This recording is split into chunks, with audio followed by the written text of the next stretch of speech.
अस्सलाम वालेकुम, मैं हूं ज़ैनब गोंदल। मैं क्लिनिकल डाइटिशियन, न्यूट्रिशनिस्ट और फूड टेक्नोलॉजिस्ट हूं। और जब बात आती है गुड़ की तो हम सबके मुंह में बहुत ज़्यादा पानी आता है, क्योंकि गुड़ बहुत ही टेस्टी होता है। इसके बहुत सारे फ़ायदे होते हैं। ये हमें कॉन्स्टिपेशन से बचाता है, हमें नज़ले ज़ुकाम से बचाता है, और इसके अंदर मौजूद जो आयरन होता है वो हमारे लिए बहुत अच्छा होता है, हमारी बॉडी की कमज़ोरी को भी दूर करता है। लेकिन सोचने वाली बात ये है कि गुड़ की तासीर होती क्या है। यूजुअली कहा जाता है कि गुड़ की तासीर जो है वो गर्म होती है, लेकिन बहुत सारी रिसर्चेस को पढ़ने के बाद और बहुत सारा इसका प्रैक्टिकल जो रिसर्च हुई हुई थी उसको देखने के बाद ये प्रूवन है कि गुड़ को जिस चीज़ में डाला जाता है, अल्लाह ताला ने उसमें ये खसूसियत रखी है कि ये उसकी जो तासीर है उसको ऑप्ट कर लेता है।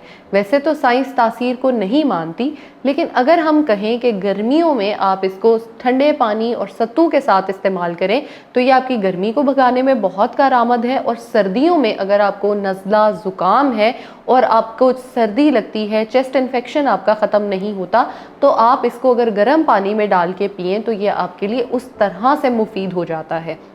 जिन लोगों में बहुत ज़्यादा आयरन की डेफिशिएंसी रहती है, या जो औरतें बहुत ज़्यादा कमज़ोर रहती हैं, अगर वो गुड़ का इस्तेमाल डेली बेसिस पे करती हैं तो वो प्रोटीन का इंटेक, जो आयरन है उनकी बॉडी में, उसको पूरा कर सकती हैं, अपने खून को साफ़ कर सकती हैं, कील मुहासों को ख़त्म कर सकती हैं, और इसकी ठंडी या गर्म तासीर अपनी मर्ज़ी से बनाकर इस्तेमाल कर सकती हैं।